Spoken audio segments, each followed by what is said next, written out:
Good morning, सुप्रभात, केम छो, सलाम। उम्मीद है आप सब लोग बेहतर होंगे, अपना ध्यान रख रहे होंगे। मैं बीते हुए कल में नहीं आ पाया था। उसके पीछे कारण था कि मैं एक मेडिकल कॉन्फ्रेंस में व्यस्त था।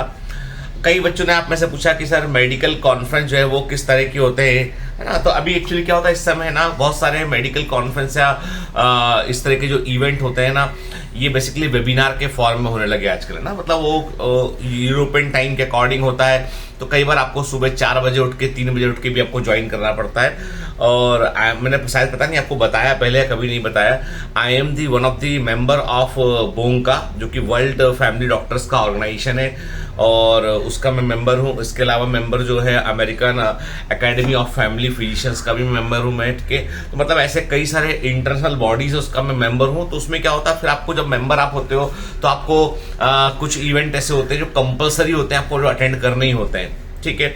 और इसके अलावा आई am the fellow of royal society of public health, उसका भी मैं फेलोशिप है मेरे पास में, उसका ही मैं फेलो हूँ। तो उसके भी इवेंट अटेंड करने पड़ते हैं। उससे इन सब चीज़ों से फायदा ये होता है कि आपको बहुत सारा एक्सपोजर मिलता है। इंटरनेशनल फॉरम में आपको डॉक्टर जानने लगते हैं दूसरे, और कभी कोई इवेंट होते हैं तो दे इनवाइट यू, आप उन्हें इनवाइट कर सकते हैं। और एक मतलब समझ लीजिए कि एक इंटरनेशनल कम्युनिटी पूरी डॉक्टर्स की बनती है, जिसमें आप इंटरेक्ट कर रहे होते हैं, आप लोगों को आप जान रहे होते हैं। तो उसके बड़े फायदे होते हैं एक्चुअली।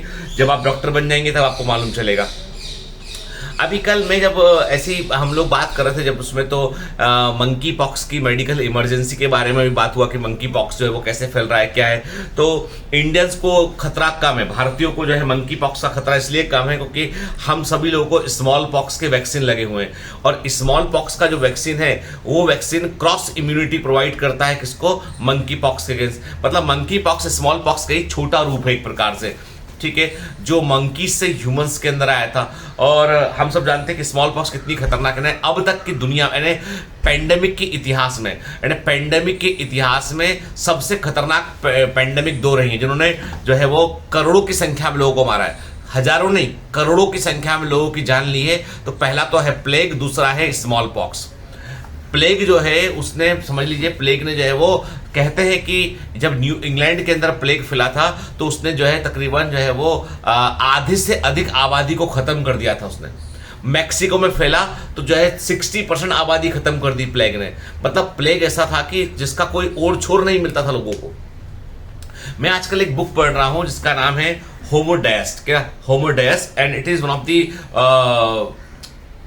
बेस्ट सेलिंग बुक जो है इन्होंने लिखी, युवाल नोआ हरारी ने लिखी। इनकी जो बुक सबसे फेमस थी वो थी सैपियंस।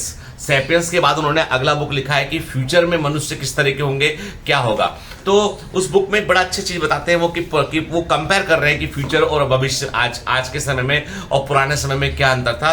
तो वो लिखते हैं इसमें, देखिए, वो कहते हैं कि जब प्लेग फैला था तो उस समय जो है इंग्लैंड में हर 10 में से 4 लोगों की डेथ हुई थी। आबादी महामारी के पूर्व 37 लाख थी, जो घटकर बाद में 22 लाख रह गई। फ्लोरेंस नगर ने अपने 1 लाख निवासियों में से 50,000 को खो दिया था। सरकारी अधिकारी इस विपत्ति के सामने पूरी तरह असहाय थे। सामूहिक प्रार्थनाओं और जुलूसों का आयोजन करने के अलावा इस महामारी को फैलने से रोकने का कोई भी उपाय उनको नहीं सूझता था। इसका इलाज कराना तो दूर की बात थी।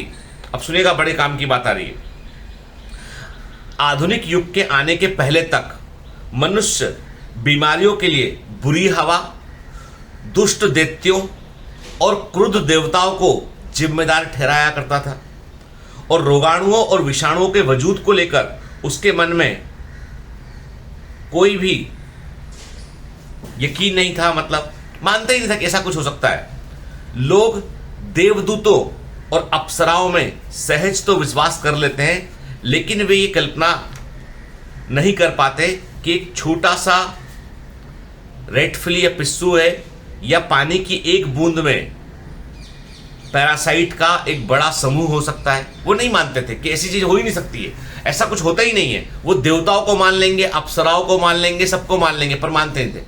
अब आप बताइए मेरे को, मतलब मैं इस बुक को पढ़ रहा था तो मैंने इसके पूरा डेटा देखा, मैंने इसका मतलब समझ लीजिए आप कि 1914 से लेकर, मतलब ऐसा कहते हैं कि 1900 के शुरुआती दौर में जो है वो तकरीबन महामारी ने कुल मिलाकर 5 करोड़ से लेकर 10 करोड़ लोगों की जान ली, ठीक है। और उसमें से और किसकी बात कर रहा हूं मैं, स्पेनिश फ्लू की बात कर रहा हूं। और 5% लोग जो है वो तकरीबन 5% आबादी का 150 150 लाख लोगों की लोग जो है वो हिंदुस्तान में हुई थी, कि डेथ जो है वो हिंदुस्तान में हुई थी। मतलब ये है कि पैंडेमिक आज के पहले भी आती रही है, लेकिन आप देखो पहले के समय में क्या था, प्लेग फैलता था तो लोग चर्च में जाके प्रार्थना करते थे, लोग ईश्वर को भेंट चढ़ाया करते थे। जो नॉर्डिक कम्युनिटीज थी, जो अपना नॉर्वे के आसपास के जो लोग थे, वे सेक्रीफाइस करेंगे, है ना, वो बलि चढ़ाएंगे, है ना, और ऐसे ऐसे करेंगे और कि देवता जो गुस्सा हुए देवता जो है वो शांत हो जाए और इंसान को मारना बंद कर दे। ये था। Then Robert Koch, Louis Pasteur, Alexander Fleming, Selman Waksman, Joseph Lister आ गए पिक्चर में। रॉबर्ट कोच ने बताया भैया ये कोई देवता वेवता नहीं है, ये बैक्टीरिया है। लुइस पाश्चर ने जर्म थ्योरी ऑफ डिजीज के बारे में बताया। रॉबर्ट कोच, लुइस पाश्चर ने बहुत सारे कॉजेटिव एजेंट खोज निकाले। अलेक्जेंडर फ्लेमिंग ने एंटीबायोटिक खोज निकाला। सैलमन वॉक्समैन ने सबसे फेमस एंटीबायोटिक स्ट्रेप्टोमाइसिन खोज निकाला। अब बताइए कि ये कुछ गिनती के मुट्ठी भर लोग हैं, उन्होंने तो पूरा सब कुछ बदल दिया उन्होंने। आज जब कोविड फैला तो कोविड फैलने के बाद झट से इन्वेस्टिगेशन ने, ये फिर बुक में लिखते भी हैं, एक बड़ी अच्छी बात लिखते हैं वो, कि ये लिखते हैं इसमें कि 1979 में WHO ने घोषणा कर दी कि मानवता की जीत हुई है और हमने स्मॉल पॉक्स का पूरी तरह से उन्मूलन कर दिया है। यह पहली ऐसी महामारी थी जिसे पृथ्वी से पूरी तरह मिटा देने में मनुष्य कामयाब रहा। 1967 में चेचक ने 1.5 लाख लोगों को गिरफ्त में लिया था, उसमें से 20 लाख लोगों की जान चली गई थी। 2014 में एक भी व्यक्ति को स्मॉल पॉक्स नहीं हुआ, न ही किसी की जान गई। ठीक है, जीत इस तरह की सुनिश्चित थी कि मनुष्य ने चेचक के स्मॉल पॉक्स के टीके लगाना बंद कर दिया। फिर वो एक बात और लिखते हैं, इसमें लिखते हैं वो, बहुतों के मन में आशंका है कि यह एक तात्कालिक विजय है और काली मौत की कोई अज्ञात चचेरी बहन, मतलब ब्लैक डेथ जो प्लेग था उसकी चचेरी बहन कहीं आसपास कहीं हमारे इंतजार में बैठी है। इस बात की गारंटी कोई नहीं ले सकता है कि महामारियां वापस नहीं लौटेंगी, लेकिन यह सोचने के लिए पर्याप्त वजह मौजूद है कि डॉक्टरों और जर्म्स के बीच की लड़ाई में ज्यादा तेज डॉक्टर दौड़ने वाले हैं। देखिए, मतलब बहुत अच्छा लिखा है इन्होंने इस बुक में, मतलब पढ़ने लायक। वो एक बार पढ़ना शुरू करेंगे आप तो आप रुकेंगे नहीं। जब एग्जाम हो जाए आपका तो आप जरूर पढ़िएगा होमवर्क डायस के। मुद्दा ये है कि इंसानियत जो है वो जीती है। मुद्दा ये है कि साइंस एंड टेक्नोलॉजी ने जो है वो, जब हमारे मंदिर मस्जिद गुरुद्वारे तमाम तरह की चीजें काम नहीं कर रहे थे ना, वहां पर जो है वो साइंस एंड टेक्नोलॉजी काम किया कि कैसे जो है हो सकता है। अब आप बोल सकते हैं कि जो एंटीबायोटिक की खोज थी वो तो अचानक हुई थी, भगवान के कारण हुई होगी, मान सकता हूं भाई, कोइंसिडेंस घटा और कोइंसिडेंस का बहुत बड़ा योगदान है विज्ञान की तरक्की में। लेकिन मैं वही कहता हूं आपसे कि जब हम विज्ञान के चश्मे को उतार कर हम केवल है ना, केवल जो है वो समझ लीजिए कि हम बहुत ही स्ट्रांग थॉट प्रोसेस वाले व्यक्ति बन जाते हैं हम, ठीक है, तो वहां पर हम कहीं ना कहीं जो है पीछे लौट रहे होते हैं, इतिहास में पीछे लौट रहे होते हैं।